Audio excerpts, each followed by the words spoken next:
All right, so this evening we're doing Bloody Run in the Bloody Run lawsuit.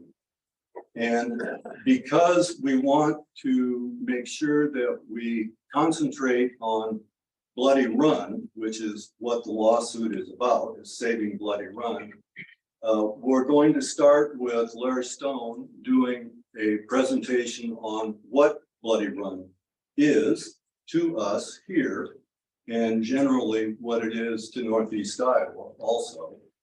And then we'll get into Wally, will give us some snapshots of the lawsuit and discuss the lawsuit a little bit.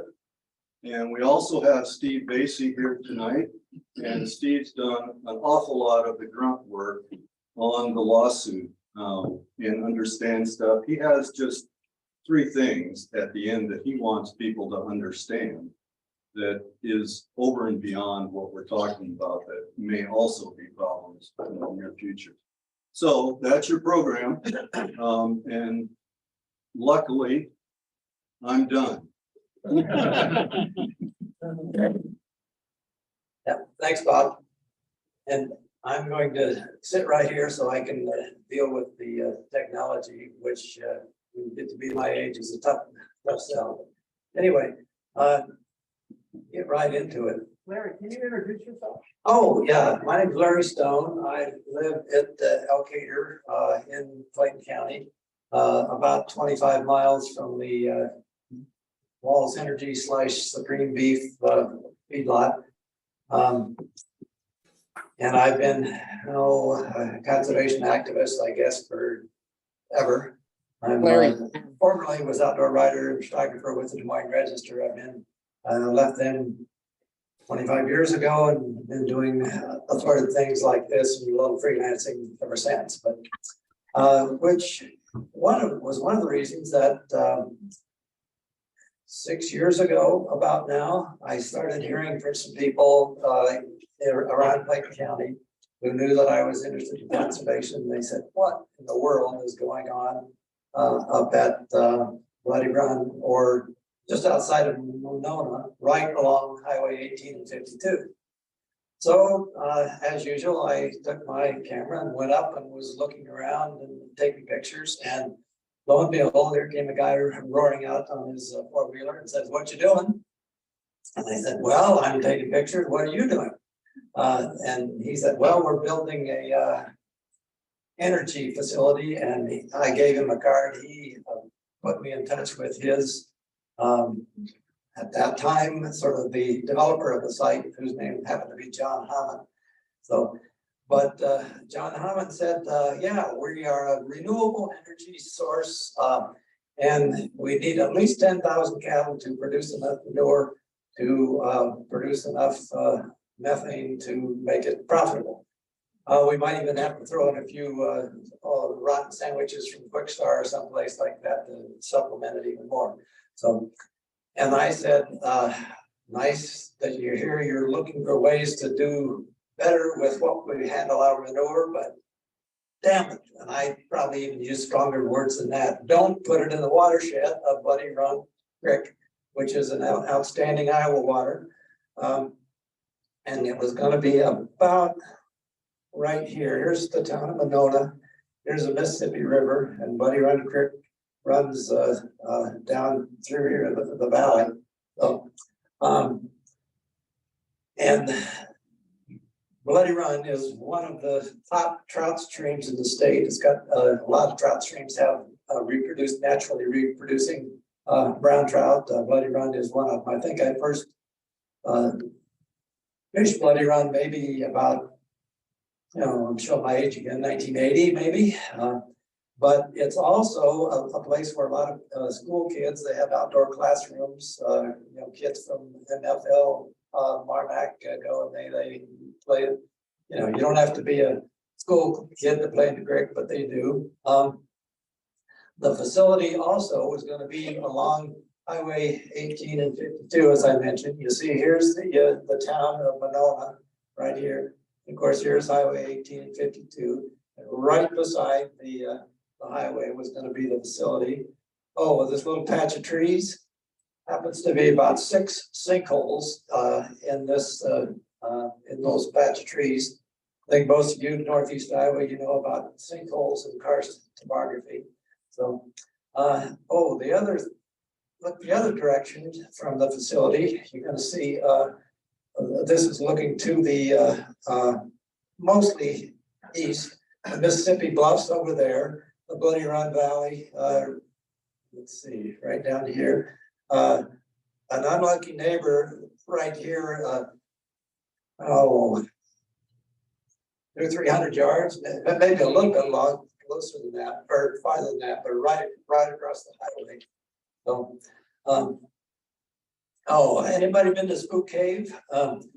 Yeah, Spook Cave is downstream from the facility about 3 miles. This is the Spook Cave area. The cave itself is back under here. Here's the campground. Bloody Run Creek runs right through the Spook Cave area. If you've been to Spook Cave, you might have seen Beulah Falls, which is a large spring, and there's a lot of springs in the Bloody Run Valley. So this is also karst country, sinkhole country, fractured limestone. A lot of, anything on the surface can get down literally into the groundwater. Oh, I need to show you again. Here is, you can see right here are the 6 buildings that are going to hold the, it went from 10,000 gallon to 11,600. But that's where the buildings are. And here's the little spot where the sinkholes are on that same 50-acre property.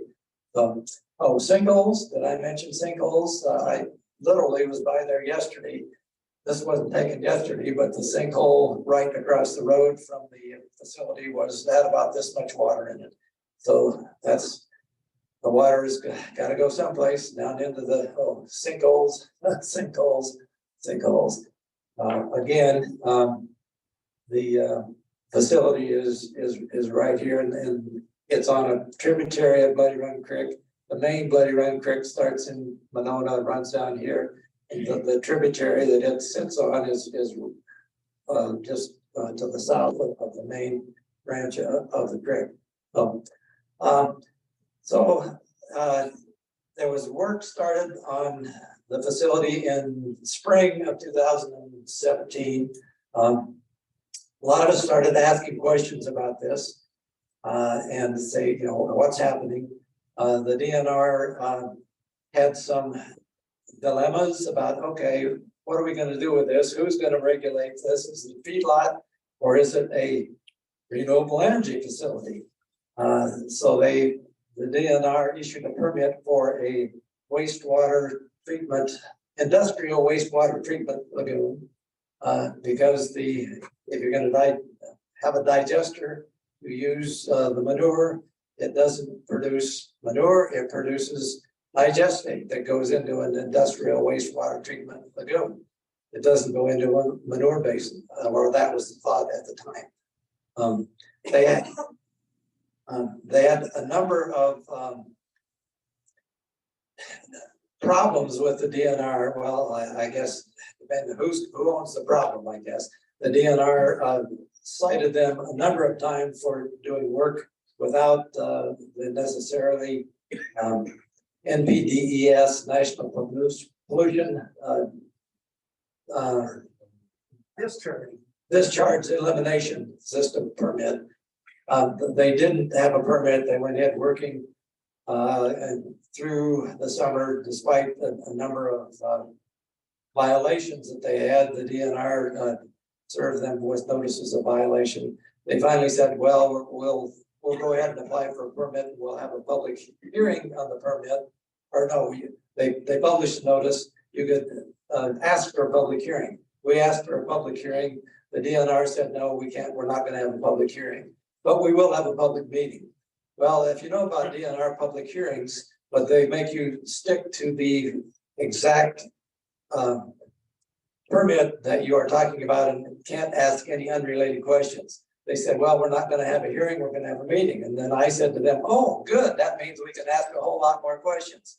Well, guess what? They canceled the meeting and then rescheduled the public hearing for 2 months later, which essentially after all the work had been completed. They had about 100 people at the public hearing in Elkader. Probably 97 of them were opposed to it, but it went ahead. Then they had issued, they had to issue a permit for the nutrient management plan. You know, what do you do with the manure from the cattle? And they had a nutrient management plan, which the DNR rejected their first attempt because they had a public hearing and several of us pointed out some things that they had done incorrectly, like not having enough land for the all the manure that they were going to produce for the cattle. In the meantime, it did get approved, partly because of the father-in-law of one of the owners happened to be the chairman of the Iowa Senate Agricultural Committee, and he got in touch with the director of the Iowa DNR, and long story, we filed an ethics complaint, which did not go anywhere, but we think that there was a lot of undue pressure here. So eventually, the permit, the nutrient management plan did get approved. And in the meantime, John Hammond, the developer, had been a lot of lawsuits involved, which gets even more complicated.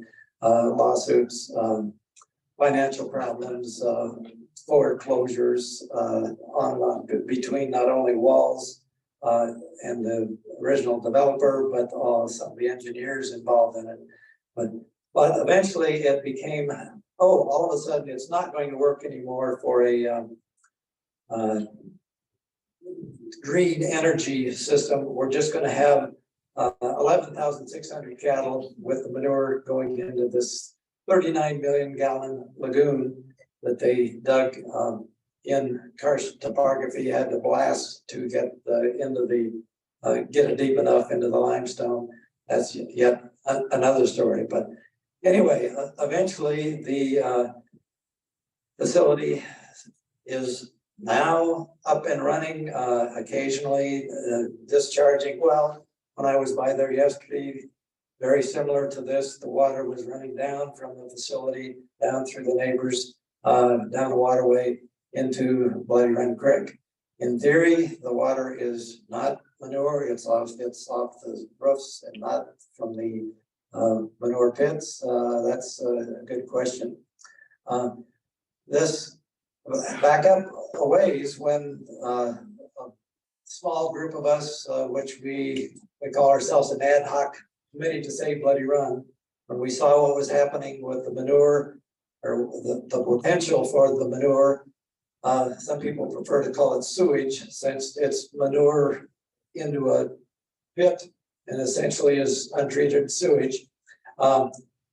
It's going to be spread around the Northeast Iowa area. So a number of us decided, okay, we've got to do some stream testing to find out what is going to happen to the streams. We got certified by the Audubon Society, Save Our Streams, or Isaac Walton, I guess it is, Save Our Streams program to go out and test the water quality, test the benthic organisms in the creek, test such thing as dissolved oxygen, ammonia, pH, nitrates, clarity, temperature, and we've done a number of testing of the water just to see if we can keep track of what is happening. Right now, it apparently is in full operation, and again, about 11,600 cattle. It's slightly changed a little bit. You will see this pile here. Some of that is dry manure because instead of flushing the liquid out of the pits all into the lagoon, now they have a process by which they can separate the liquid and the solids, and that is there is a pile of the solid manure that they are they can dispose of that differently than the liquid manure under the nutrient management plan. So they are now getting around what they have to do with all that extra manure. So, but this fall they were, for a while, they were pumping liquid out of the lagoon through pipes, hoses. I think some of it as much as of a mile away, and you know, what possibly can go wrong when you're pumping thousands or millions of gallons of liquid manure that out into a field through a pipe. Pipe wouldn't break, you know, there wouldn't be a breakdown of any kind, would there? Well, we hope not. So that's a short version of the problems that we see with this facility. So do any of you know Still Specht, who lives down by out west of McGregor, you know, between McGregor and Monona? You want beef? Do you have to have 11,600 confined under sheds? Or do you want to have them out on the grass? And long story about Phil, he has a lot of good grass there. He's had dairy cattle in the past. He's had rents it out now to beef cattle. This is maybe a more sustainable way to raise meat than 11,600 under roof. So with that, Wally, let me let you take over and you can kind of get into the legalities of what we're talking about.